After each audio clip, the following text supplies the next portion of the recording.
de conferencia, como se diga. Sí. Bueno, vamos a comenzar entonces. Esta es la primera sesión del coloquio del grupo de combinatoria algebraica Combina. Y en esta oportunidad, el profesor a cargo va a ser el profesor Federico Castillo de la Pontificia Universidad Católica de Chile. Y su charla va a ser acerca de volumen discreto de permutaedros parciales. Federico, cuando quiera, puedes comenzar. Dale, muchas gracias por la invitación. Me da gusto y me sorprende positivamente ver aquí a tanta gente haciendo combinatoria en Chile. Espero que esto pueda crecer. Espero darles noticias respecto a eventos pronto. Pero bueno, por ahora lo que nos concierne, voy a hablar de este tema. Voy a escribir aquí entonces volumen, principalmente aquí entre paréntesis discreto, de polítopos en general. Y la idea es contarles un poquito de lo que yo hago y que más o menos el área y por qué me gusta, por qué me parece interesante y de pronto al final les cuento un poco de los últimos resultados, pero pues la idea es como motivar todo esto. Entonces, no voy a asumir que nadie ha visto estos términos antes, voy a tratar de explicar todo más o menos desde cero. En particular, este es un tema que me gusta, que yo considero trabajo mucho en geometría discreta, entonces todo el área de polítopos. Entonces empecemos desde la parte más básica, que es ¿qué es un polítopo?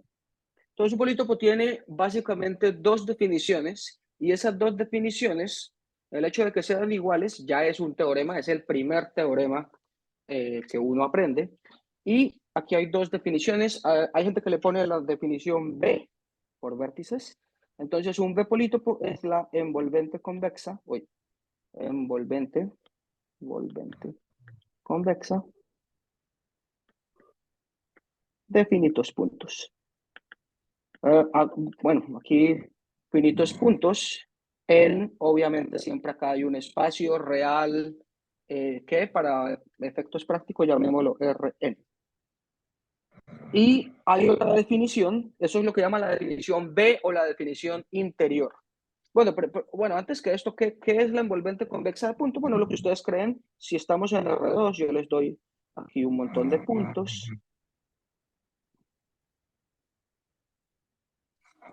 Y la envolvente convexa es como tirarles así como un caucho encima y ver el menor conjunto convexo que los contenga. Eso es como coger una liga grande, no sé si ustedes le digan liga, una banda elástica alrededor de los puntos y soltarla, pues además que sea bien, que esté nuevecita, para que cuando uno la suelte quede aquí pegado, aquí al puerto. Estamos acá. Técnicamente, matemáticamente, lo que queremos son todas las combinaciones convexas y una combinación convexa de puntos, algebraicamente, son combinaciones lineales donde los coeficientes están entre 0 y 1 y suman 1. Pero esas ecuaciones las vamos a ignorar acá. Este dibujito es lo que deberíamos tener. Los puntos son finitos y la envolvente convexa termina siendo, en este caso, un pentágono. Entonces, en este ejemplo, tenemos aquí la envolvente convexa termina siendo un pentágono en R2, en el plano. Pentágono en el plano. Se llama la descripción B porque usualmente llaman a estas cosas de acá los vértices, los puntos que son como los más importantes, los que aparecen en la puntita. Esto también es importante acá por temas de redundancia. Igual que en álgebra lineal, yo puedo decir el espacio generado por un montón de vectores y algunos de ellos pueden ser redundantes. Yo puedo borrar algunos y sigue siendo el mismo subespacio lineal. En este caso, las combinaciones convexas, si se fijan, estos 5 determinan la envolvente convexa que sería el pentágono, los otros están adentro y yo los podría borrar y seguiría siendo la misma envolvente convexa. Siempre hay una cuestión aquí de redundancia que es potencialmente eh, complicada, sobre todo en efectos de la vida real y práctica. Hay otra definición que es la definición H, que es la solución a un sistema finito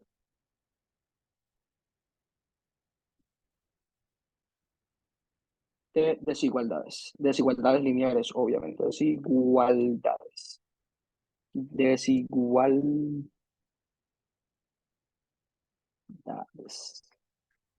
Bien, entonces esto lo que significa, esto se va a ver siempre de la manera A siendo una matriz X siendo un vector de, vector más largo, un vector de incógnitas y a lo más alguna cosa así, AX a lo más B.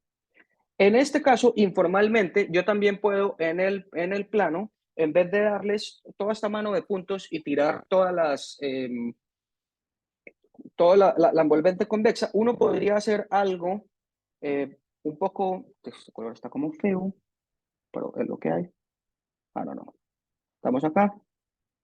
Listo. Entonces, por ejemplo, en el plano, uno podría decir, yo quiero una desigualdad, todos los puntos que estén debajo de esta línea, debajo de esta línea, debajo de esta línea, encima de esta línea, para allá de esta línea, ¿sí? Y cuando miro todo lo que está entre todas esas líneas, me termina quedando, bueno, puse un sistema de desigualdades, yo tengo que estar del lado correcto de cada uno de estos hiperplanos, me termina dando un triangulito así, ¿ok? Entonces, en este caso, yo tiré 5 desigualdades y termina siendo un triángulo. ¿Por qué? Otra vez porque hay una cuestión de redundancia que es problemática en la vida real y es que algunas desigualdades ya son consecuencias de la otra. Si se fijan, estar de este lado y de este lado me garantiza automáticamente estar de este lado de esta. Igual que cuando yo tengo un sistema de ecuaciones lineales, hay ecuaciones que implican otras, entonces esas otras se pueden borrar. Ahí pueden ser superfluas. Y en este caso tenemos algo así, pueden ser desigualdades o puede ser simplemente la envolvente convexa de finitos puntos. El primer gran teorema, primer teoremón aquí, pues esto es algo clásico. Esto depende uno a quien le pregunta cómo se llama. Minkowski, Weil, hay gente que mete un Farkas por ahí. Esto está, así está mencionado en el libro de Schreiber. En el libro de Ziegler simplemente es Minkowski-Weil, y es que las dos definiciones son iguales. Te pongo aquí, las dos definiciones son iguales.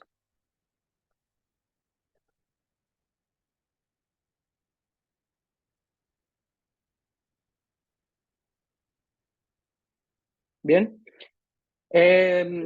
Bueno, acá unos detalles. Veo que de pronto el público es un poco más algebraico que algorítmico o enumerativo. Entonces no quiero como entrar mucho en estos temas de cosas como más computacionales.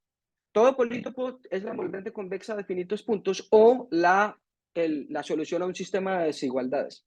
Pasar de uno al otro es muy poco trivial. Hay algoritmos, pero no se sabe, todavía está abierto cuál es si de pronto hay algo polinomial fijando la dimensión en el número de vértices o, bueno, de hecho eso hay que formularlo un poquito mejor, pero el punto es que no es tan fácil pasar de B a H. Teóricamente, pues es sencillo. En programación lineal hacen cosas muy parecidas, pero en general este es un problema difícil. Esto es bueno de pronto compararlo con la definición de subespacio. Comparar con, si yo tengo un subespacio L, que sea un espacio vectorial, subespacio, él también tiene, muy parecido a esto, dos definiciones. Bueno, muchas, pero básicamente uno siempre puede decir que un subespacio es el generado por un número finito de vectores. Y ojo que puede haber redundancia, me pueden estar dando ruido, pero bueno, generado por un número finito de vectores. O yo también lo puedo expresar como el solución de algún sistema AX igual a 0. Bien. Y pasar de uno al otro no es tan difícil, aunque tampoco es tan fácil. Mis estudiantes se rajaron bastante en esto en la última de álgebra lineal, pero esto es esencialmente una eliminación de Gauss-Jordan para pasar de uno al otro. Y en este caso la complejidad es más o menos cúbica, si fuera una cosa cuadrada, en realidad es como, bueno, es conocido, es un polinomio en las dimensiones de la matriz A y todo lo que está aquí involucrado. Entonces aquí sabemos pasar de generadores a el sistema, pero en la parte de geometría convexa, que lo puede ver uno como álgebra lineal, pero donde ahora los coeficientes tienen que ser positivos, y en el caso de los polítopos no solo positivos, pero sumar 1. Ese caso es más complicado, pero aún así es importante tener en cuenta este paralelo, también por estas cuestiones de redundancia. A mí me pueden dar generadores pero los generadores mínimos serían una base, y a mí también me pueden dar un sistema innecesariamente grande, pero el sistema, bueno, aquí una cosa importante es que el mínimo número de generadores y el mínimo número de ecuaciones están relacionados. En el caso de los polítopos, estos números no tienen mucho que ver el uno con el otro. Bueno, entonces, esos son los polítopos. Ahora vemos simplemente ejemplos. Y los ejemplos que van a ser importantes hoy, tengo 4 ejemplos. ¿Dónde tengo mis 4 ejemplos? Acá hay un ejemplo. Entonces, ahora simplemente hablemos de ejemplos. Ups. Ejemplos. Entonces, el ejemplo número 1. Bueno, vamos a ver, le vamos a poner nombre y todo a este ejemplo. El ejemplo número 1 va a ser un símplice. La palabra símplice es como, eso es algo que es como un triángulo, un tetraedro, y en más dimensiones se llama un símplice. Ya vamos a ver qué caracteriza un símplice, pero en particular veamos esta cosa de acá. Yo voy a decir todos los x's, vectores en Rn, entonces lo quiero que sea n dimensional, tales que, entonces ahora lo voy a dar como ecuación h, tales que xy es mayor o igual que 0 para todo. Estos son desigualdades, le estoy pidiendo que todo sea positivo, eso es legal, eso es parte de la h. Aquí estoy pidiendo n desigualdades y además le quiero pedir que la suma de todas las cosas de estas sea a lo más 1, es una desigualdad más. Hay n desigualdades, acá hay una, en total tengo n más 1 desigualdades. Esto es legal. Bueno, dije algo incorrecto. Aquí hay que poner un... Esto, si yo digo solución de un sistema finito de desigualdades, eso pudiera ser no acotado, eso es lo que se llama un poliedro. Por ejemplo, el hortante, yo siempre le puedo pedir a R2 que cada coordenada sea no negativa. Eso es un sistema de ecuaciones, pero ese es el primer cuadrante que se abre y es infinito. Entonces aquí hay que pedirle solución, acá hay que poner que esto sea acotado, porque en la definición B claramente es acotado, porque todos los puntos son finitos, caben en una caja. Entonces se le tiene que pedir a este sistema finito, al sistema de desigualdades, que sea acotado. Si es no acotado, se llama un poliedro. Entonces aquí, para que este teorema sea cierto, tiene que ser esto es para polítopos. Para poliedros hay algo parecido que no vamos no importa ahorita. Entonces este es el primer ejemplo. Esta es una definición H. ¿Cuál sería la definición B? Pues la definición B de esto también es la envolvente convexa, sus vértices, convexa de... Entonces vamos a ver estos vectores. Todo es 0, una entrada igual a 1, el resto de cosas igual a 0, y ese 1 puede ir donde sea. Entonces tengo n de estos, esta posición llamémosla I, entonces el vector que llaman de la base canónica, y esto está en la posición I, todos estos tipos, y adicionalmente el vector 0, totalmente 0. Tiene n más 1. En particular, esta sería ¿cómo se dice? La definición B, pero para ser aún más concretos, en dimensión 3, podemos ver que esto lo que está haciendo es un tetraedro que se ve como así, macizo. Y tiene también estos 4 puntos y todo lo que está ahí. Bien. En este caso, lo puedo dar como desigualdades y como de envolvente convexa de vértices, y en ambos casos es totalmente minimalista. Yo no puedo quitar nada, todo es esencial. Bien, este es un ejemplo. Adelantándome un poco, este es un ejemplo donde yo puedo calcular el volumen. Nos va a importar el volumen de estos objetos. Es algo muy difícil. En este caso es algo sencillo, relativamente sencillo. Entonces empezamos bien. Este es el primer ejemplo, que lo puedo presentar como desigualdades, como envolvente convexa. Mi segundo ejemplo va a ser el cubo. Entonces, muy parecido a esto, vamos a tener un cubo. Bueno, ¿esto por qué se llama símplice? Eso tiene que ver con la combinatoria de las caras del polítopo. Básicamente, en este caso, tengo n más 1 vértices, que es el mínimo que necesito para tener dimensión n, así como yo necesito por lo menos 3 vértices en un polígono para que triángulo, no hay un diángulo. Y en este caso, yo tengo 3 vértices y todos los subconjuntos de vértices me forman una cara. Eso es lo que caracteriza al símplice. Entonces, no solo es que esto es un vértice, pero que estos dos vértices tienen una arista entre ellos. Esto Estos dos vértices tienen una arista, todos los pares tienen una arista y todas las colecciones de tres me forman una cara que es un triángulo. Eso es lo que caracteriza a un símplice. Ahora tenemos un cubo. Entonces el cubo, por definición, hay muchos tipos de cubos, bueno, pero digamos que para efectos de hoy vamos a hacer el producto cartesiano de 0, 1 a la n. Esto también vive en Rn y tiene dimensión n. Esto no tiene ciencia. Bueno, en este caso, este símplice tenía, fíjense que tenía, vamos a ponerlo aquí, tiene n más 1 vértices, n más 1 generadores como envolvente convexa y no puedo quitar ninguno de esos, y n más 1 desigualdades, que también todas son minimales. Pues en este caso son iguales. Bueno, ¿qué pasa en el caso del cubo? ¿Cómo son desigualdades y cuáles son los vértices? Entonces, las desigualdades, yo puedo decir, estos son todos los vectores que pertenecen a Rn, tales que 0 menor o igual que x y menor o igual que 1 para todo y. Bueno, obviamente, pues sí, ¿no? Pues esto es literalmente el producto cartesiano, cada entrada está entre 0 y 1, esto no tiene ciencia, y cada uno de esos es una desigualdad. Entonces esto es h, ¿y cuántas me salen? Me salen, pues, literalmente 2n desigualdades. Esa es la versión H. ¿Cuál es la versión B? Entonces, si yo miro los vértices de un polítopo, los puntos extremos para tomar envolvente convexa, si este tipo también es la envolvente convexa,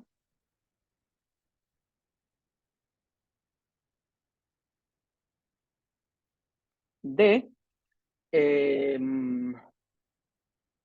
¿cómo escribimos esto? Los vectores, así como corchete 0, 1 a la n.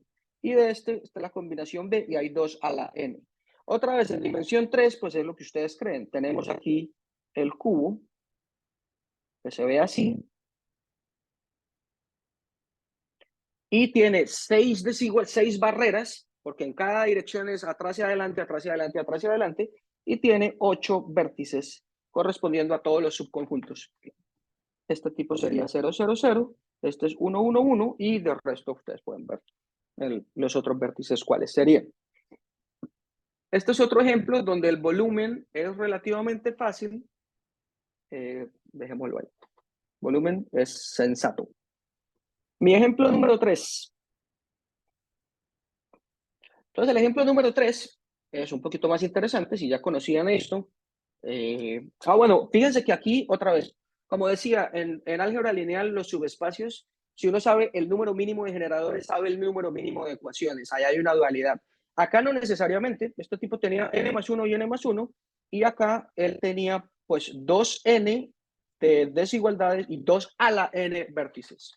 Entonces, aquí eso empieza a ser un poquito más interesante. Y terminamos acá entonces un ejemplo que se llama el permutaedro n-1. Ahora sí tiene nombre, permuto. Hay gente que le pone permutaedro, permutoedro. Acá nos podemos inventar las palabras.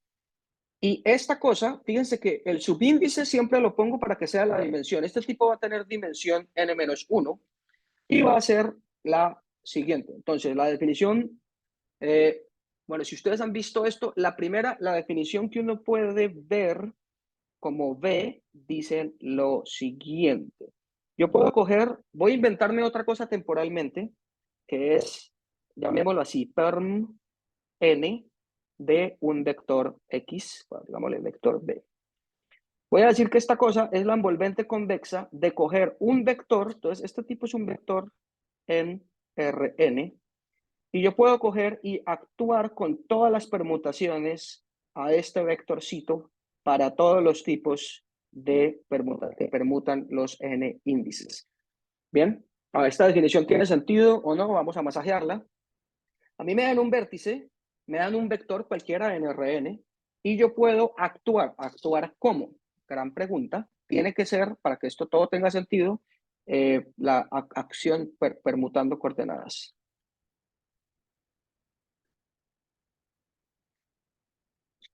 En teoría hay otros tipos de acción, esa es toda un área, pero aquí queremos permutando coordenadas porque en ese caso está también, esa es la acción que se puede ver como generada por reflexiones y hay como toda una teoría al respecto. Entonces vamos a permutar coordenadas, yo puedo coger cualquier vector empezar a permutar todas sus coordenadas.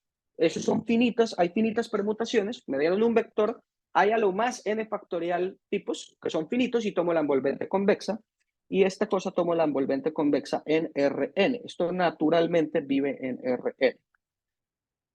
Entonces, este es un permutadero como en general. Hay dos ejemplos aquí como famosos. Uno es este tipo, sería hacerle este juego a un vector especial. Aquí depende un poquito del vector, pero pues da igual. Para hoy digamos que es el vector 0, 1, 2, hasta n-1. Hacemos esto, este tipo vive en Rn, pero él no tiene dimensión completa.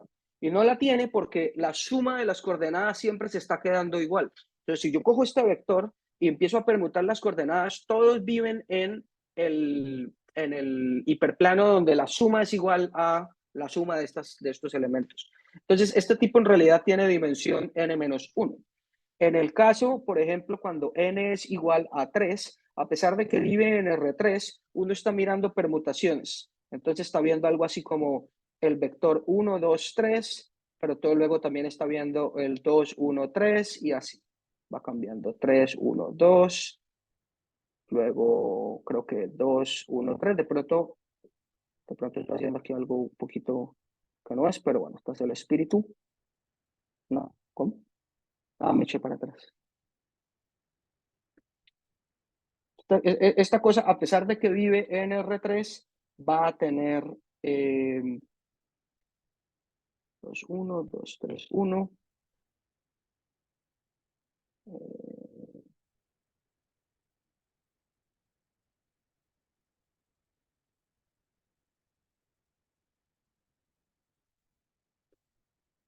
Bien, entonces este tipo, a pesar de que vive en R3, termina siendo un hexágono. Y esto es lo que llaman el permutadero regular. Entonces, a veces que esto lo llaman como un permutadero general, permutaderos, y este es el regular. Además, todas estas aristas son como del mismo largo y este termina siendo un hexágono regular en 2 dimensiones.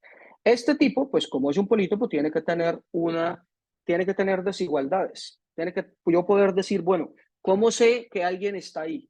Entonces, bueno, entonces vamos a ponerlo de la siguiente manera. Esto es un mini teorema, pero las desigualdades de esto, todo esto son todos los vectores en Rn, tales que, y voy a hacer acá un poquito informal, no informal, vamos a hacerlo bien. Primero, voy a referirme a X con este down arrow diciendo ordenar de mayor a menor, ordenar decreciente.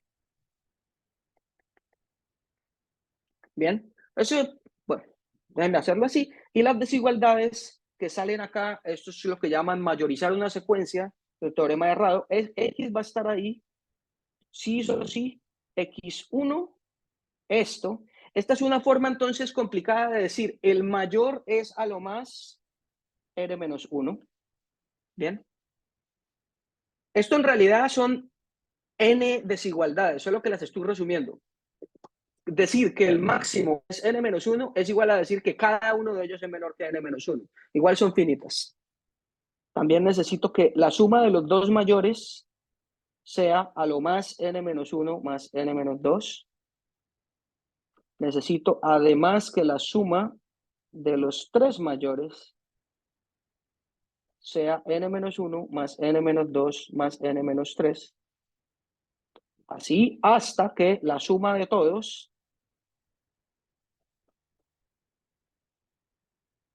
sea igual, porque eso sí no puede ser menor de nada, tiene que ser exactamente igual a la suma hasta 1. Bien, entonces esto de la flechita hacia abajo se ve un poquito raro, pero esto es como una cosa de lenguaje para hacer un poquito más económico. Esto es decir, cada uno tiene que ser a lo más n-1. Decir que la suma de los dos mayores es a lo más esto es equivalente a decir que la suma de cualquier par es a lo más esto. Decir que la suma de los tres mayores es a lo más esto, es lo mismo a decir la suma de todas las triplas es a lo más tanto. Y esta sería la descripción H. En esta descripción H, básicamente me sale una desigualdad por cada subconjunto, excepto el vacío y todo. Entonces me salen 2 a la n menos 2 desigualdades y aquí esta cosa, esta es la descripción B, y esa descripción B sí tiene n factorial vértices. Eso hay que probarlo, porque no hay redundancia, pero bueno, no la hay, y todos esos tipos terminan siendo vértices del permutaedro.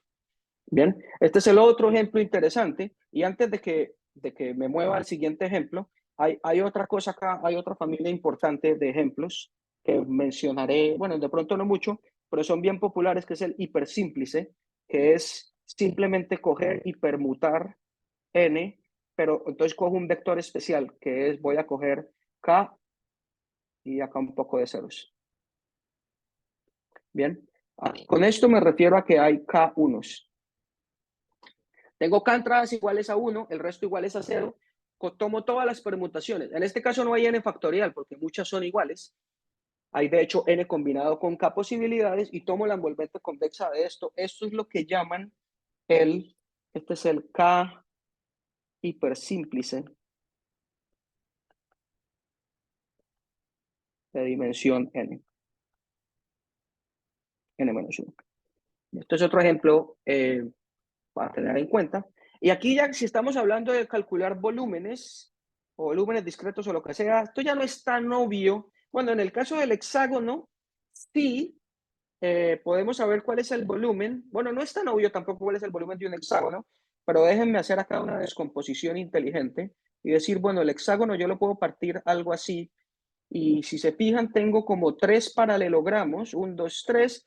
Esos 3 paralelogramos tienen como la misma área, que digamos que la normalizo a 1, lo que sea. Es el triple de este paralelogramo. Y este paralelogramo es un paralelogramo, es el determinante de dos cosas. Esto sí que es sencillo.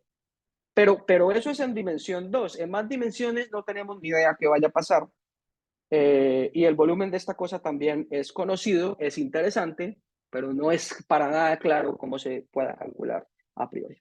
Bien, esos son los ejemplos que quiero. Hoy más o menos por la mitad, vamos bien. El otro ejemplo que tenía planeado, un poquito más extraño, vamos a ver cómo funciona esta presentación. Entonces aquí me pueden ver, vamos a compartir pantalla. Entonces, otra vez, quiero llevar al punto de que, voy a borrar todo esto. Vamos a ir manejando esto aquí de a poquito. Los polítopos en general son difíciles, yo no puedo hacer ese VIH. Estos ejemplos que les dije son muy vainilla. El cubo, el tetraedro, esos son, incluso son, algunos son lo que llaman regulares, tienen mucha simetría. En general, uno puede tener cosas más feas. Entonces, en general, toca usar un computador. Entonces, aquí estoy usando Sage, los invito a que jueguen con Sage. Esta mañana salió un paper de geometría poliedral en Oscar. Entonces, todos los días sale un software diferente. Hay Oscar, hay Polymake. A mí me gusta Sage. De hecho, Sage lo que hace es llamar a otras cosas. Acá vamos a llamar a Normalis. Pero bueno, me voy a inventar una envolvente convexa. Me la voy a inventar, puntos a la loca, de 1 a 10, da igual, con 4, vectores de 4 para que me quede en R4, que sea más difícil. Y voy a hacer esto, 16 veces.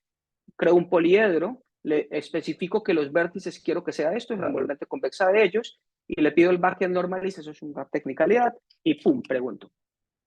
Bueno, esta cosa, miren, ya empezó a pasar cosas raras. Tiene 15 vértices, porque le tiré 16, pero tal vez había redundancia, y eso ni siquiera es a priori claro cómo se hace. Entonces, uno a esto le puede preguntar, qué sé yo, inequalities list.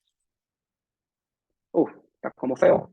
Pero bueno, aquí le va botando a uno las desigualdades, hay que saberlas leer, pero 6 lo hace, en dimensión 4 lo hace bastante rápido, y en general son cosas bien feas, o sea, a mí salen unos números por acá 173, unas normales con un número primo de 23, puede salir cualquier cosa. Entonces, mi cuarto ejemplo va a ser, vamos a tener aquí para todo lo que diga, un polítopo random, bueno, no es tan random, pero algo un poco hacia al azar, y aquí ya nos toca usar un computador, porque esto simplemente no se puede con la mano ni nada por el estilo. Entonces voy a tener este aquí un poquito listo para cualquier otro concepto que necesitemos.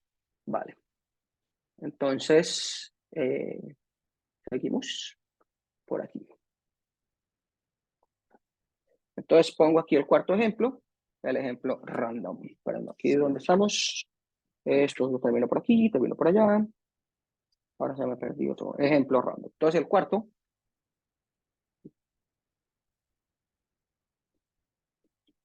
ejemplo random. Listo. Bueno, entonces ya en la primera mitad sabemos que son polítopos, sabemos que hay como distintas descripciones, no es fácil usar las dos descripciones, pero son cosas que son muy discretas, obviamente muy combinatóricas, tienen un número finito de vértices, hay conceptos de caras, en algunos casos hay simetría, podemos tener un grupo actuando, qué sé yo. Entonces ahora hablamos de volúmenes, entonces aquí ya rompemos acá y tenemos volúmenes. Bueno, todo el mundo sabe que es un volumen, vamos a coger la medida del Lebesgue. Una cosa que es potencialmente, que puede ser sutil, es que el volumen a veces hay que normalizarlo. Hay gente que lo normaliza de formas diferentes y lo vamos a ver ahorita en un par de ejemplos cómo se hacen estos volúmenes. Pero en general es lo que creemos que es el área en R2 y su generalización. Bueno, ¿cómo se hace el volumen de estas cosas en general? Entonces, vamos a hablar del volumen de los casos que ya conocemos. Entonces, hagámoslo uno por uno, otra vez acá. Entonces, el de Pn. El volumen de esta cosa esto era un símplice que tenía un vértice en el origen. A ver, miremos aquí cómo era. Tenía un vértice en el origen y estos tipos están acá. Entonces, uno lo que puede hacer es sacar el determinante de esta cosa y ese determinante no bota el del símplice, botas el del paralelepípedo que ellos generan. Y uno sabe, aunque esto es parte de geometría discreta, ¿uno enseña esto en cálculo? Bueno, hay n factorial símplices de estos en el paralelepípedo. Entonces, en este caso, para este tipo de acá, lo que vamos a tener es, esta cosa tendría volumen 1 sobre n factorial y ese determinante que es 1. Hay gente que declara que renormaliza el volumen para que esto sea 1, pero aquí no lo vamos a hacer en la cosa, digamos, el área en R2 de un triángulo sería 1/2 y dejémoslo así. Esto fue sencillo y si pensamos un poco, cualquier símplice, si yo tengo n más 1 puntos, un triángulo si yo puedo poner uno de ellos en el origen con una traslación, eso no cambia el origen, y yo hago lo mismo, yo puedo hacer n factorial y un determinante. Entonces, déjenme dejar la nota acá para cualquier símplice. Para símplice, esto siempre va a ser, si es de n dimensiones, va a ser esto por un determinante de alguna cosa. Entonces, para un n símplice es 1 sobre n factorial por el determinante de algo. Entonces, yo por lo menos tengo una fórmula y sé que meterle al computador y los determinantes se pueden hacer de forma eficiente, así sean de 100%. Estamos bien. Listo. Este se pudo. ¿Qué más? El siguiente ejemplo.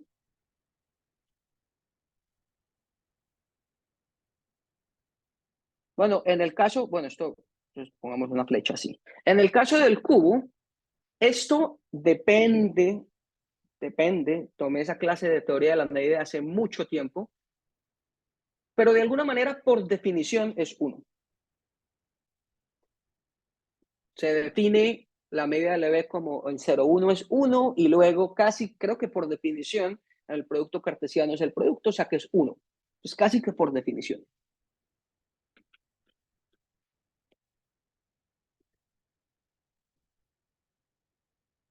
Bien. Ok. Entonces no tuvo mucha ciencia. Permutadedro generalizado. El permutadero generalizado, no, el permutadero normal, permutadero regular. Aquí entran las sutilezas de que la dimensión no es completa, entonces debería ser 0, pero bueno, uno se puede restringir a donde él está. Y esto ya no es tan claro qué es lo que va a pasar, ni mucho menos, pero esto es un resultado famoso, no sé quién, esto es como medio clásico. Esto va a ser también consecuencia de algo que voy a decir más adelante. Entonces, por ahora, déjenme simplemente anotar que esto es n a la n-2. Bien. N a la n-2, bueno, es sorprendente que haya una fórmula cerrada multiplicativa, porque esto casi nunca va a pasar. Este es el número de árboles en el conjunto n. Entonces, por ejemplo, en 3, si yo tengo mis 3 puntitos, pero no dije 3 vértices, sino 1, 2, 3, o sea que están etiquetados. y yo puedo tener mis árboles así.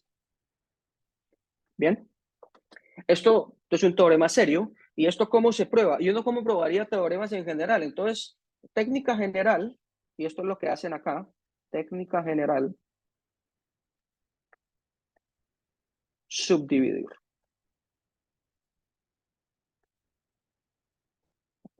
Pero esto es más fácil decirlo que hacerlo. O sea, usualmente uno lo que podría hacer es, en el caso del permutadero, lo que pasa es que en este caso, por ejemplo, aquí lo podemos partir en paralelogramos, que son 3, y uno puede hacer una biyección entre eso y los árboles en n vértices etiquetados, y esto uno lo puede hacer en dimensiones más altas. Uno puede coger este permutadero y teselarlo con paralelepípedos, y esos paralelepípedos todos van a tener el mismo volumen, que uno lo normaliza para que sea 1, y cada uno de esos va a estar en biyección con árboles etiquetados, y esos árboles etiquetados tampoco es claro porque es n a la n-2, pero bueno, ese es otro resultado de Cayley famoso.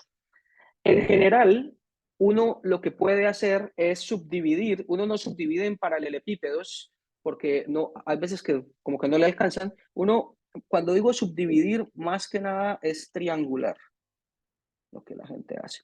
A mí me pueden dar cualquier cosa y uno lo puede triangular, y luego cada triángulo es un simple y se tiene determinantes, pero esto no es tan fácil ni en la teoría ni en la práctica. En la teoría habría que estudiar triangulaciones, también un tema fascinante para otra charla y otro coloquio, pero incluso en la práctica no es tan fácil como calcular estas triangulaciones en altas dimensiones. Bueno, aquí bastaría tener cualquier triangulación, pero eso no es tan fácil y eso está relacionado a pasar de B a H.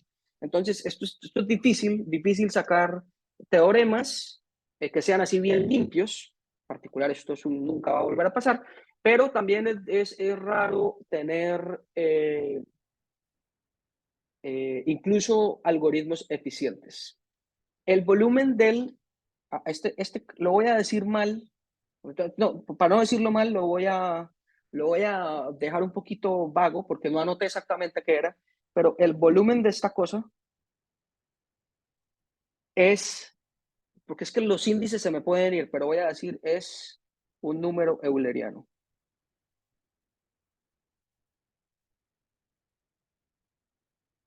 Es que no sé si es A, K, N o N-1 o N+1 o qué demonios. Esto lo voy a dejar aquí como medio con un asterisco. Ah, ¿esto lo están grabando? No, si lo graban no pongo nada. Luego van y me pillan. Es un número de euros.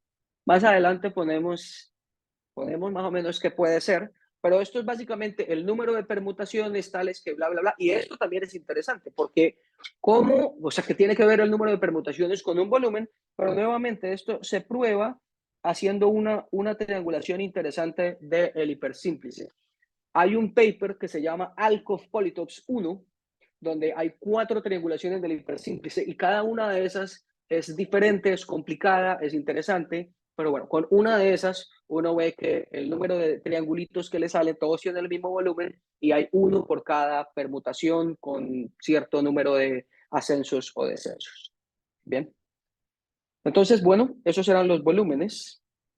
Es difícil.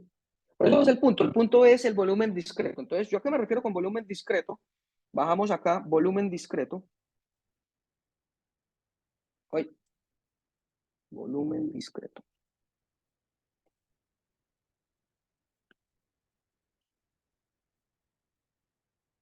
Y en el volumen discreto, lo que vamos a tener es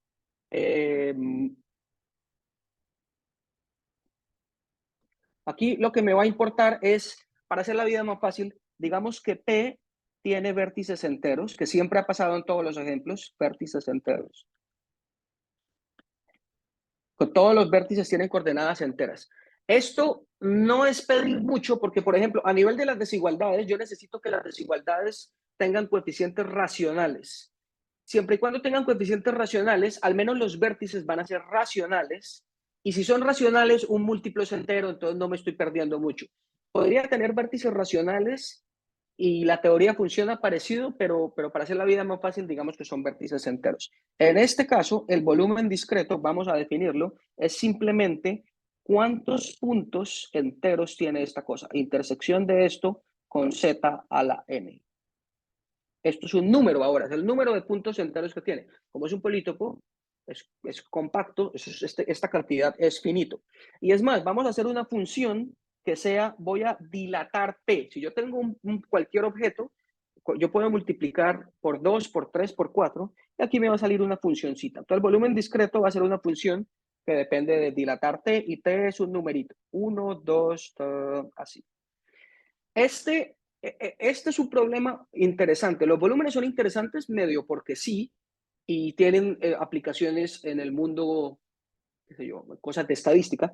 Esto de contar los puntos enteros tiene conexiones con cosas de geometría algebraica, pero acá estamos en un seminario de combinatoria. Este es un problema interesante en sí mismo. Ahora, a pesar de que el volumen puede ser una fracción bien fea, acá estamos haciendo un conteo. Estoy contando cuántos puntos tiene esto. Entonces estoy contando cuántos puntos tiene el polítopo y estoy dándome un margen ahí de error diciendo no solo él, sino sus dilataciones. Él por 2, él por 3 y así. Bueno, volvamos a ver los ejemplos, a ver esto cómo funciona. Esto ya no va a ser tan fácil, pero lo vamos a poder hacer de pronto. Entonces, delta n. Bueno, si miramos las desigualdades de cómo eran las desigualdades de esta cosa, ¿quién mejor hacer desigualdades? Teníamos esto de acá. Vamos a ver si puedo copiar toda esta vaina. Le digo acá, lo copio por acá. Si me dicen, listo, me dicen esto, ¿qué hacemos? Ahora, yo no quiero el número de puntos enteros de este tipo, yo quiero coger a todo el mundo y dilatarlo quiero multiplicarle por 2, por 3 o lo que sea. Si cojo mis coordenadas y las multiplico por algo, ¿siguen siendo positivas? Sí, da igual, pero entonces la suma ya no va a ser a lo más 1, va a ser a lo más t. Ponerle otra letra acá. Listo. Entonces ahora me toca pensar. Y quiero que sean enteros, además, estoy contando el número de puntos enteros. Entonces, ¿qué pasa si le meto un x y tiene que ser un punto entero? Entonces uno se pone a pensar y se vuelve un problema de combinatoria. ¿De cuántas maneras puedo escoger n enteros tales que me sumen a lo más t? Este problema es clásico con unas cajitas y unas bolitas y unas barritas y no sé qué. Este problema es realmente clásico y tiene respuesta. No es tan sencillo ni nada, pero este es el tipo de cosas que uno hace en combinatoria numerativa 101. Entonces, en este caso, ¿qué pasa? Me sale t más n combinado n. Esta es la respuesta. ¿Bien? Respuesta. Nuevamente, esto lo podemos hacer porque lo transformé en un problema de combinatoria muy concreto. ¿De cuántas maneras puedo escoger n números enteros, pero pueden ser 0, y que sumen a lo más t, donde t es un entero también? Tiene 20, 30, 40, lo que sea. Ellos pueden ser iguales, pero el orden me importa. ¿Bien? Entonces, esto tiene respuesta. ¿Todo bien? 2 en el cubo. El cubo es como muy sencillo. Si yo tengo el cubo y el cubo se llama así, a la n, pues dilatar el cubo es dilatar cada entrada. No tiene mucha ciencia esto que estoy diciendo. Estamos diciendo nada novedoso. Entonces, ¿la respuesta qué es? Pues, ¿cuántos números enteros caben ahí? Bueno, para estar en el polítopo, pues cada coordenada tiene que estar entre 0 y t. Pero ojo, 0, esto es como en programación. Si uno se olvida del 0, le va mal, tiene t más 1 a la n. Esta es la respuesta. Ahora, noten que, bueno, no noten nada por ahora.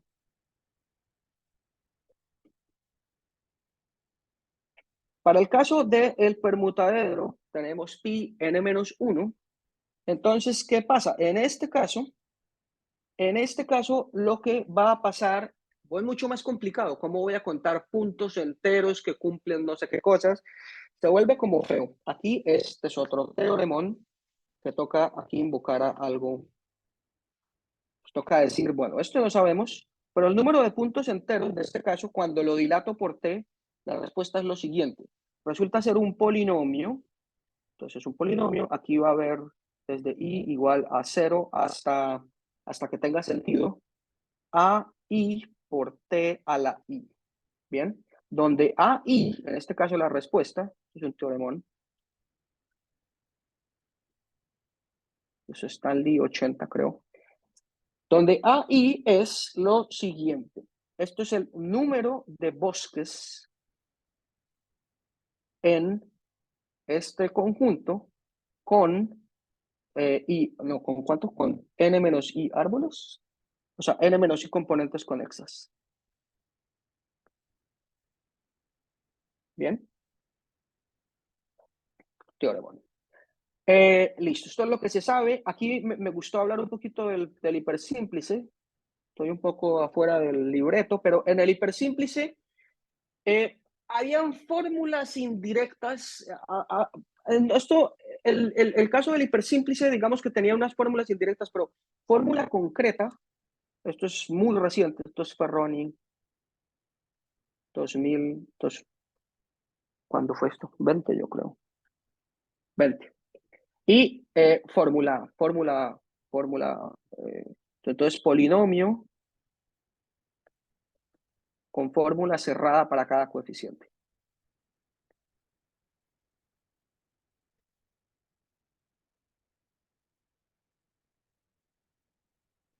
Bien, entonces acá hay un salto de dificultad un poco bárbaro. Este primer caso, esto era papitas. Esto era aún más papitas, esto no tiene gracia. Esto ya va siendo más difícil. Entonces, ¿cuáles son las técnicas de prueba? Esto de acá es parecido a cómo se prueba el volumen. Hay que descomponerlo en paralelepípedos y empezar a analizar. Pero el número de puntos es mucho más sutil. Una ventaja que tiene el volumen es que en el volumen, si yo divido una figura en, digamos, si yo triangulo algo, yo sumo los volúmenes de los triángulos y ya está. Cuando uno está contando puntos enteros, no es así, porque ahí sí puede sumar, pero los que caen en la mitad, en volumen yo puedo ignorar las intersecciones. En el número de puntos enteros, no. Me empieza a salir una fórmula de inclusión y exclusión que se vuelve una potencial pesadilla. Entonces, esto sigue siendo la misma técnica, una subdivisión en paralelepípedos, pero luego hay que entrar a mirar bien que uno cuenta los puntos de la manera correcta. Lo que hace Stanley no es tanto una inclusión-exclusión, sino algo que llaman una descomposición semiabierta, para que cada punto quede contado en uno o en el otro, pero no en los dos.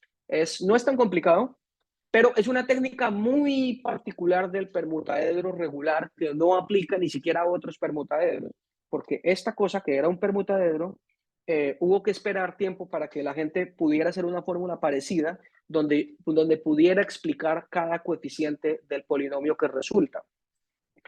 Habían fórmulas fórmulas que no eran coeficiente a coeficiente y solo hasta el 2020 Luis Ferroni se sentó a analizar esa fórmula así, a sacarla pedazo por pedazo. Aquí la técnica es más parecida a este. Se sientan a ver un problema de combinatoria numerativa y le dan muy duro a las funciones generatrices correspondientes.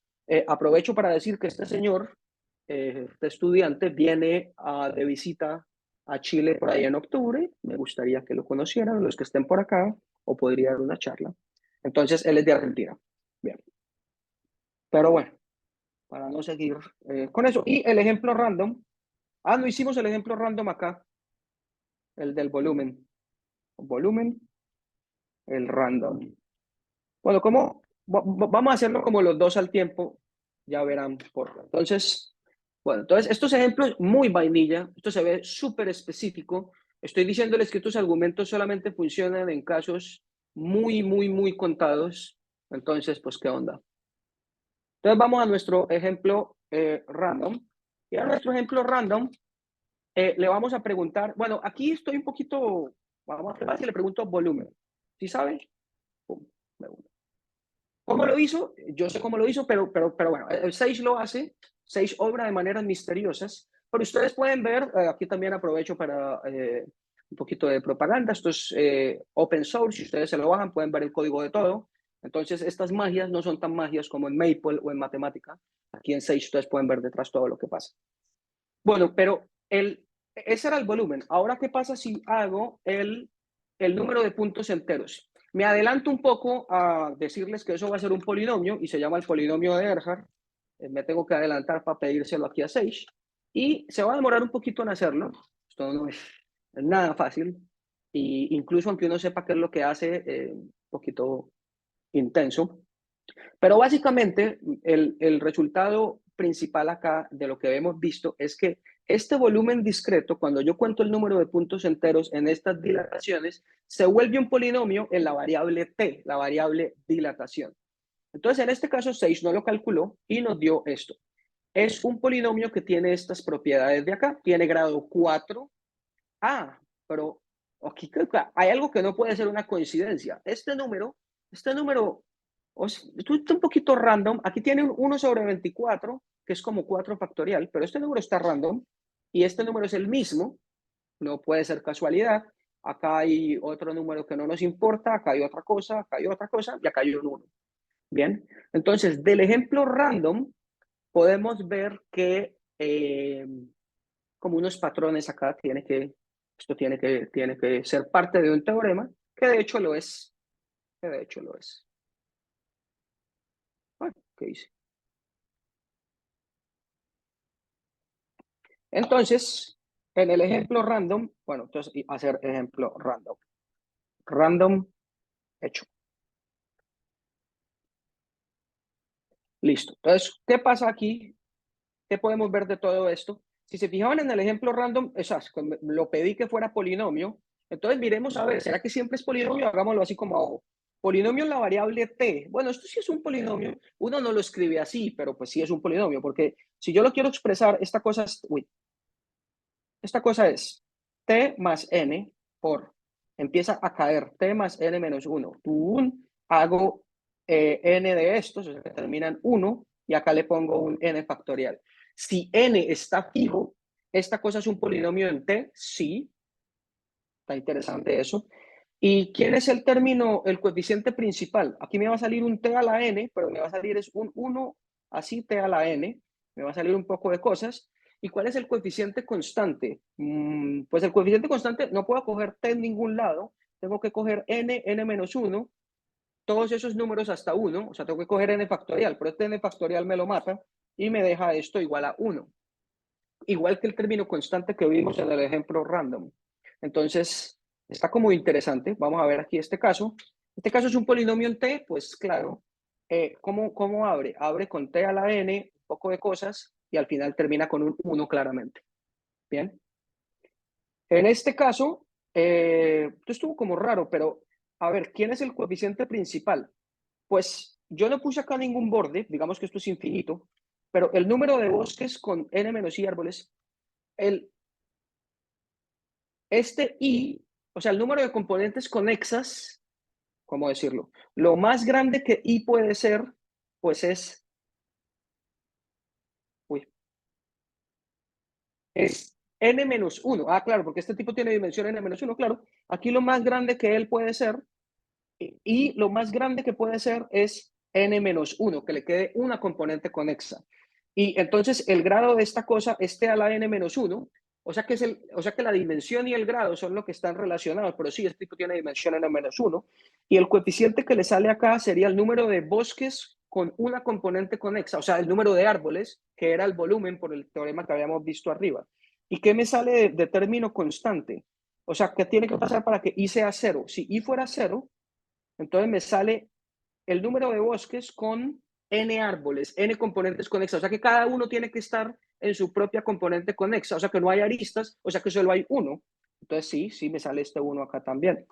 Y este polinomio, que es bien sucio, también uno puede ver que da 1 al final. Y no es nada trivial, pero da 1.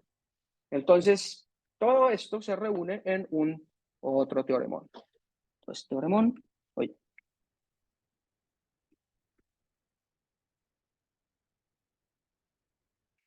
este teoremón tiene como muchos papás, pero principalmente es un Messier Erhard.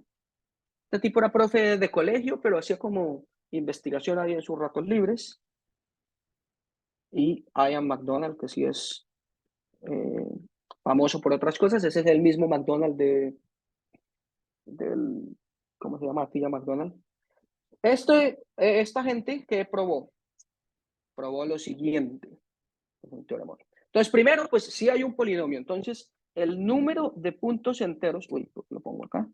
El número de puntos enteros de esta cosa Bueno, decir que es un polinomio es como raro. Concuerda con un polinomio. Entonces, concuerda con un polinomio, como digo. Esto es polinomial desde 0 hasta D. ¿Dónde? Y D es la dimensión del polítopo, que no tiene por qué ser la dimensión del espacio ambiente. Entonces, el grado D va a ser la dimensión de P. Bien, eso es verdad. Hay otra cosa verdad acá, que es que el coeficiente principal es el volumen de P. Entonces, por eso, este es un gran teorema, por eso saber hacer este conteo, hacerlo bien con estas fórmulas, termina siendo más potente que saber el volumen. Si el volumen ya era complicado, esto tiene que ser más complicado porque incluye el volumen. Coeficiente principal, el coeficiente constante, la constante siempre es 1. Que la constante sea 1 dice algo interesante, dice que esta cosa de acá, esto parece que solo tiene sentido cuando t es positivo, pero cuando t es igual a 0, multiplico todo por 0, es un punto entero, me da 1. O sea, esto dice que el polinomio tiene sentido incluso cuando t es igual a 0. Hay otros resultados sobre los otros coeficientes. El segundo mayor también, pongámoslo aquí como teorema, el segundo mayor, o sea, el coeficiente, bueno, este es AD, pero el AD menos 1 tiene una interpretación que es como la mitad del área superficial. Es interesante. Pero en general, otros coeficientes pueden ser negativos. En el ejemplo random no lo vimos, y yo estaba cruzando los dedos para que saliera negativo, pero no fue. Otros coeficientes pueden ser negativos.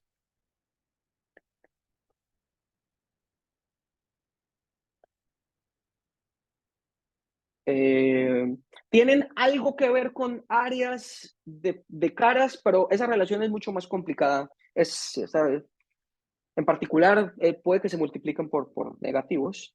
Y hay otra cosa acá importante que se me perdió, que está acá. Y este polinomio, entonces a este polinomio llamémoslo LP de T. Y el último hecho es que también le podemos dar sentido a menos T. Esto es lo que llaman reciprocidad.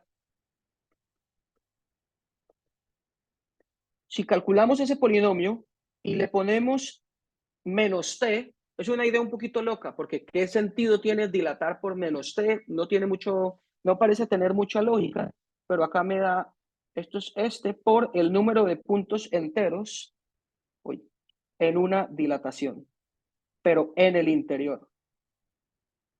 O sea, ya no estoy contando puntos enteros, o sea, no solo puntos enteros, sino puntos en el interior. Entonces, este polinomio es lo que uno quisiera saber. Quisiéramos saber este polinomio, calcularlo en los ejemplos, y cuando sabemos este polinomio sabemos muchas cosas. Sabemos el volumen, sabríamos los puntos enteros, pero también los puntos enteros en el interior, por consecuencia podríamos saber los del exterior. Y eso es básicamente a lo que yo me dedico. Cojo un polítopo, lindito ojalá, y uno intenta decir algo sobre el polinomio de Erhard, tanto de forma teórica como computacional. Entonces también es interesante, vean cómo lo hizo de rápido Sage. Una trampa que uno puede hacer acá es hacer interpolación de Lagrange. Si uno ya sabe que esta cosa es un polinomio, uno solamente necesita finitos valores, le puede pedir al computador que los cuente a fuerza bruta y hace una interpolación y le da el polinomio. Pero eso deja de funcionar en dimensión 10 o así. Entonces, hay que pensar en esto desde el punto de vista teórico o computacional. Entonces, aquí se me acaba el tiempo, no tuve tiempo para contarle otras cosas interesantes, pero espero que se puedan llevar algo para la casa. O bueno, voy a tomarme unos 2 minutos más. Vi así por encima la página del coloquio. Ustedes son todos muy algebraicos, así que les dejo una pregunta, si un problema. Me pueden preguntar más después de este problema. Pero básicamente, los polítopos aparecen en todos lados. Entonces, contar puntos enteros en un polítopo Eso están en problemas de optimización. Eso en la parte de geometría algebraica estaría relacionado con contar las secciones globales de un haz de línea tórico en una variedad tórica, cosas raras. Pero para representaciones o para cosas más de combinatoria algebraica, un problema es el siguiente. Yo cojo los coeficientes de Littlewood-Richardson. Los conocemos. Puedo ponerlo acá. Entonces, los coeficientes de Littlewood-Richardson son, eso tiene una fórmula, ¿no? Esos son los, vamos a ver, coeficientes de LR.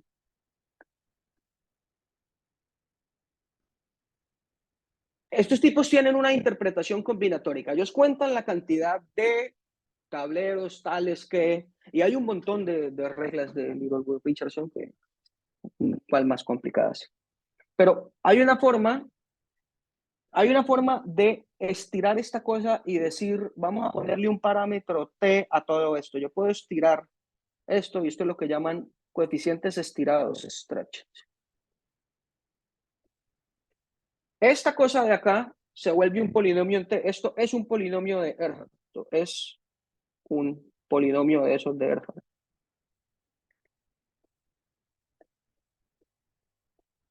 Esto es básicamente porque uno puede hacer que la regla de Littlewood-Richardson la puede ver como, puede verlo como contar puntos enteros en un polítopo. Que sean puntos enteros no es tan raro, ¿no? O sea, el número de tablas, tales que bla, bla, bla, pero ¿por qué las condiciones se vuelven lineales? Eso no es tan sencillo. Aquí hay que ver una cosa que se llama el Hive Model. Esto usa el Hive Model. Entonces uno ve eso y empieza a jugar. Ah, sí, es como que necesito unos rompecabezas, así que tienen como desigualdades lineales.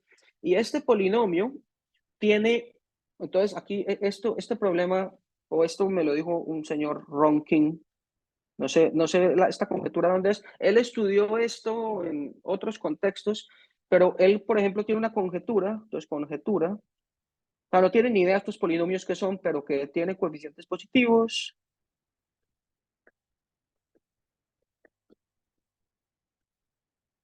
ni idea que sean, y también experimentalmente parece que cuando uno mete, esto ya lo voy a decir aquí como en un color más, esto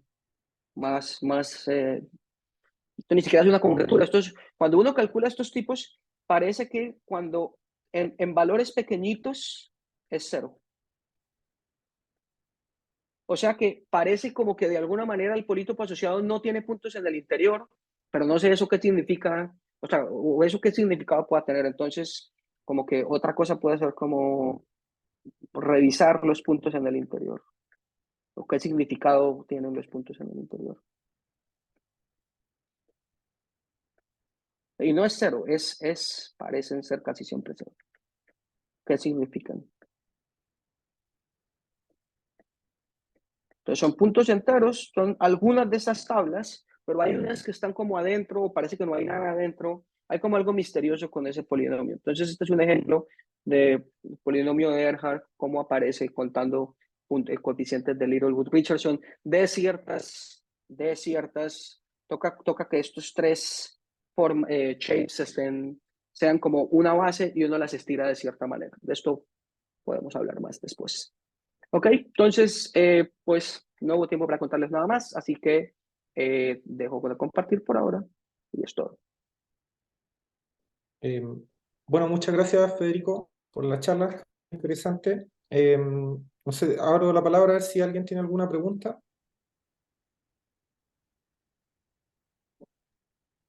Yo tengo una consulta. Ese polinomio al final, cuando dices que es un polinomio de, no me acuerdo el nombre, Hegel-Gart, Erhard, sí, o sea que existe un es- polítopo tal que bla. eso. Existe un polítopo entonces que tiene ese polinomio asociado. Sí, Ah, y para calcularlo toca mirar, hay una cosa que se llama el Hive Model. Hay muchos modelos de Littlewood-Richardson y hay uno donde es más o menos claro que van a salir unas condiciones lineares. Hay que mirar esa cosa que se llama el Hive Model. Voy a Ahí, buscar un poco así por encima el paper de ese señor, creo que se llama Ron King. sí. Mientras Fede busca, hay otra pregunta. yo tengo otro, Y pero no. Ah, Luke. No es Uf, eso, entonces, en estos polinomios, cuando lambda tiene una sola entrada, es mucho más fácil o... oye, ¿sabes que no sé? Acabo de ver que Ronald Seckin tiene un paper el año pasado, Stretched Newell Littlewood, Ok. tiene, no, pero no sé, no, de esto sé muy poco.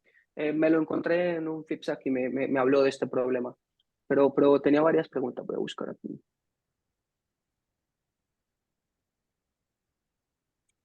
¿Y él sigue trabajando con tu más D? No sé, esto los tiene solos, por lo que he visto. Bueno,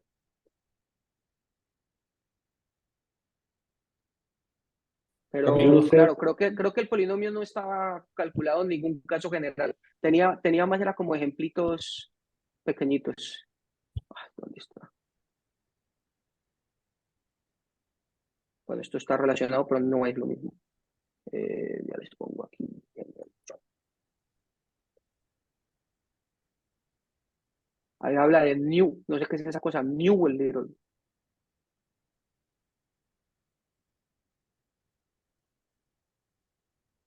Bueno, en fin.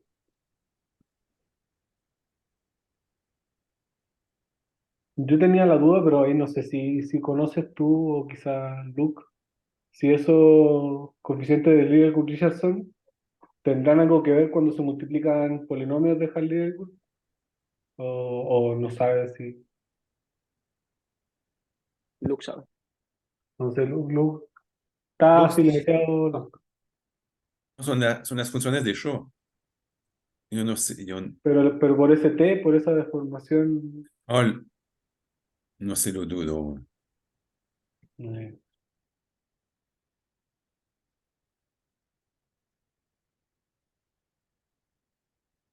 em, yo tengo un par de preguntas, Fede, que son más o menos de la charla. La primera es que cuando hablaste del permutadero regular, el que era con 0,1 hasta n-1, Ujú. lo definiste como un convex hull y también después diste la versión H que llamaba. Si yo pongo un vector cualquiera, ¿existe esa versión H? Ah, O... sí, solo que en vez de la suma de los mayores dos es a lo más la suma de los dos de ese tipo. Sí, Mm. pero funcionaría exactamente igual. Ah, ya, ya. Ah, Muy sí, ahí se cambian los números que puse por cualquier cosa. ya. Mi otra pregunta era si como que al pasar dijiste que el hipersímplice, el volumen creo lo calculó Postnikov ese paper, el Alcove Polytopes, ¿no es cierto? O, o no. No, el volumen es mucho más antiguo. En ese paper Ah, lo ya. que hay son como 4 triangulaciones diferentes Ah, que ya, sirven pero para mi distintas. pregunta Darían era distintas si, fórmulas para el volumen.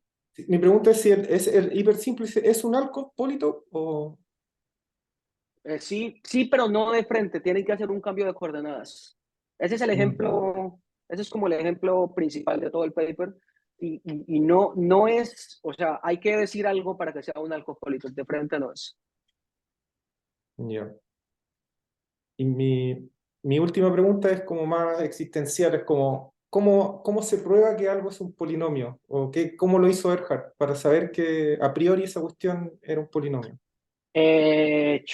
Yo les tengo. O sea, en realidad, bueno, si me dan 2 minutos, les cuento aquí una última ecuación. En realidad, la gente no calcula ese polinomio, yo diría. Los profesionales de esto, los profesionales lo que hacen es mirar la siguiente función y todo gira alrededor de esto. Lo que hacen es coger y decir, vamos a coger la serie de Erhard, que es coger una cosa así y vamos a inventarnos otra variable. Y lo que uno hace sería algo así. 1 hasta infinito. Ahora coges el polinomio, pero lo vas a evaluar en cada n y vas simplemente a usar así como una función generatriz. ¿Ok? Y esa función generatriz, eso es lo que la gente estudia, eso lo ven como la función de Hilbert de una álgebra graduada y no sé qué más cosas. Esto, lo que la gente prueba es que esta cosa es una función racional de dimensión aquí con un polo d más 1, y aquí arriba queda un polinomio que se llama, hay gente que lo llama H estrella, en Japón lo llaman delta, H estrellas, bueno, pongámoslo delta, que hay un polinomio que se llama delta, Z. Y si ese polinomio tiene grado menos que d, es automáticamente esta cosa de acá es polinomial. Entonces, esa es más o menos es la técnica. Usan la serie como algebraica, tiene esta cosa con un polinomio de grado a lo más d, y entonces eso implica que automáticamente esta cosa de acá es polinomial. Eso es un sí, solo sí. Y esa técnica se usa a cada rato en combinatoria algebraica. Entonces, uno no calcula, es equivalente, ¿no? Pero la gente no calcula estos coeficientes porque son un poquito feos. Lo que la gente calcula es la serie completa de Erhard y mira el denominador de acá. Entonces, me despido con el ejemplo random rápidamente. Lo que la gente en realidad termina mirando son no es el Erhard polinomial, sino H star vector. Aquí se llama H star vector. Y esto es mucho más, estos son como los coeficientes del polinomio que sale arriba en esa cosa. Y estos números, Stanley probó que esos sí siempre son positivos, siempre, no negativos, pueden ser cero. Esos números siempre son enteros, no negativos. La gente lo que hace es estudiar esta cosa de acá, que es el denominador de la serie de potencias, del numerador. Ok. ¿Hay más preguntas? Parece que no. Entonces, bueno, agradecemos de nuevo, Fede, por tu charla y tus explicaciones. Un gusto escucharte. Y los esperamos entonces para la próxima sesión del coloquio, que es como en un mes más. Camilo tiene la fecha precisa, probablemente. Sí, la siguiente sesión es el 13 de septiembre, justo antes de Fiestas Patrias. ¿Y nuestro invitado quién sería? José Aliste Prieto, Ah, del Andrés Bello. ya. Muy bien. Muchas gracias, Federico, por la charla, muy buena. Dale,